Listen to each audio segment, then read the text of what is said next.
Quem percorre suas ruas planejadas e admira o projeto arquitetônico nem se dá conta do enorme desafio que foi a construção de Brasília. A nova capital começou a ser construída em novembro de 1956. A ousada empreitada teve várias justificativas, mas três eram as mais citadas. A mudança dificultaria eventuais ataques e tentativas de invasões estrangeiras pelo litoral. Um argumento estranho, especialmente depois da Segunda Guerra Mundial e da demonstrada eficiência de ataques aéreos. O Congresso Nacional ficaria longe dos problemas domésticos do Rio de Janeiro, o que permitiria que deputados e senadores fossem mais produtivos, um argumento difícil de defender, considerando o cenário político da atualidade. O terceiro é talvez o motivo mais sensato. A nova capital do Centro-Oeste ajudaria a desenvolver economicamente a região. E se apenas uma destas justificativas fosse convincente, já teria sido o suficiente para que a mente visionária de Juscelino colocasse o plano em ação. Kubitschek reuniu profissionais para desenvolver um modelo de cidade utópica, onde pretendia eliminar a distinção entre classes sociais. Por este motivo, ficou conhecida como Capital da Esperança. É claro, tal objetivo nunca foi alcançado. Mas, pelo menos durante a construção da cidade, todos os trabalhadores compartilharam a mesma comida, os mesmos acampamentos e as mesmas tragédias. Brasília foi construída por pessoas simples, os chamados candangos. Pessoas de todo o país, especialmente do Nordeste, que rumaram para o Planalto Central para trabalhar na obra colossal. Originalmente, candango era uma expressão pejorativa que os africanos usavam para se referir a colonizadores portugueses.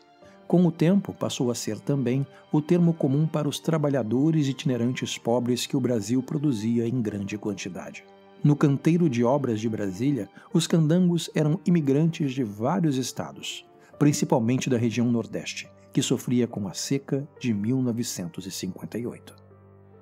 Os candangos eram funcionários da Companhia Urbanizadora da Nova Capital, Nova Cap. Moravam em tendas e barracas de madeira e trabalhavam em regimes de 8 horas diárias, se revezando durante a madrugada para que o trabalho nunca parasse. Com o avanço das obras, aumentava o número de trabalhadores. O contingente, que em 1957 era de cerca de 2.500 homens, saltou para 80 mil em 2 anos. As condições eram inóspitas e o trabalho desumano. A comida, por vezes, era servida estragada. Durante o Carnaval de 1959, a água foi cortada no domingo para impedir que os operários deixassem os canteiros de obras para cair na folia. Houve um princípio de revolta por parte dos candangos. Ao pôr do sol, uma caminhonete repleta de soldados chegou ao acampamento no canteiro de obras do Palácio do Planalto para reprimir os trabalhadores revoltosos. O confronto acabou em muita violência e o episódio ficou conhecido como o Massacre da Alvorada. A história oficial da cidade não registra quantos morreram naquele fatídico domingo de carnaval. Os boatos dizem que os mortos e gravemente feridos teriam sido empilhados em um caminhão e enterrados em algum lugar do plano piloto. Brasília custou cerca de $1 bilhão e demorou quase 4 anos para ser concluída.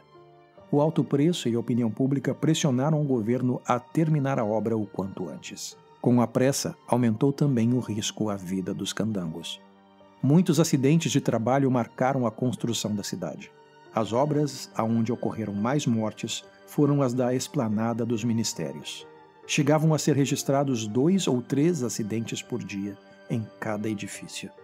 Muitas vezes, as vítimas morriam e os enterros ocorriam no próprio canteiro de obras.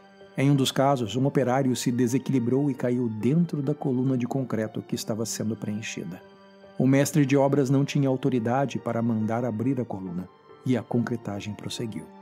O corpo do candango jamais foi removido e ainda repousa em uma parede na esplanada. Hoje a palavra candango mudou novamente de significado. Tornou-se sinônimo de pioneiro, desbravador, brasileiro comum e operário de Brasília. Na Praça dos Três Poderes está o símbolo daqueles que construíram e foram os primeiros habitantes de Brasília. A escultura Os Guerreiros, mais conhecida como Os Candangos, de Bruno Jorge. As figuras que erguem longas hastes homenageiam os que derramaram suor e sangue para realizar o sonho de Juscelino Kubitschek de interiorizar a capital do Brasil. Mas nem todas as memórias dos 4 anos de suor e sangue são expostas aos olhos dos turistas na capital do Brasil. Quem mora em Brasília sabe que há outra cidade sob o paraíso utópico de Juscelino. De noite, os fantasmas dos candangos que deram a vida pela construção daquele sonho modernista continuam a vagar pelos antigos canteiros. Alguns vigias da esplanada dos ministérios relatam aparições inexplicáveis, em corredores desertos no meio da noite. O barulho de marteladas rompe o silêncio da madrugada. Portas abrem e fecham sem qualquer explicação. Em um dos prédios dos ministérios, há quem jure que é possível ouvir um estranho ruído vindo das paredes. Um som como unhas arranhando o concreto por dentro. Nas noites de carnaval em Brasília, a equipe de segurança do Palácio do Planalto já registrou vozes ecoando pelos salões. Vozes que se assemelham a gritos distantes. Alguns justificam o fenômeno como os ecos das festas ao redor da esplanada, reverberando pelo cerrado. Para outros, são gritos de outros carnavais, literalmente. Quem anda pelas superquadras do plano piloto também tem sua cota de aparições e sons inexplicáveis para contar. Comenta-se que existam fantasmas dos candangos por toda a cidade. Da próxima vez em que alguém fizer a famosa brincadeira de afirmar que Brasília, de noite, é uma cidade fantasma, lembre-se. Assim como candango ganhou um novo significado, em Brasília, cidade fantasma quer dizer uma coisa muito diferente. Entre os adeptos das teorias de reencarnação, é comum delinear semelhanças entre as vidas passadas e o comportamento das pessoas no presente. Crianças com notável aptidão para música, por exemplo, podem carregar experiências anteriores para sua atual manifestação física. Um indivíduo com uma inexplicável obsessão pode ter sofrido do mesmo mal por séculos em vidas anteriores. Para os seguidores desta filosofia, apesar de não compreendermos plenamente as escolhas e riscos a que incorremos, há sempre uma explicação anterior ao nascimento, a concepção, até mesmo a sepultamentos anteriores. Somos o resultado de muitas existências, ainda que não tenhamos plena consciência dessas experiências passadas.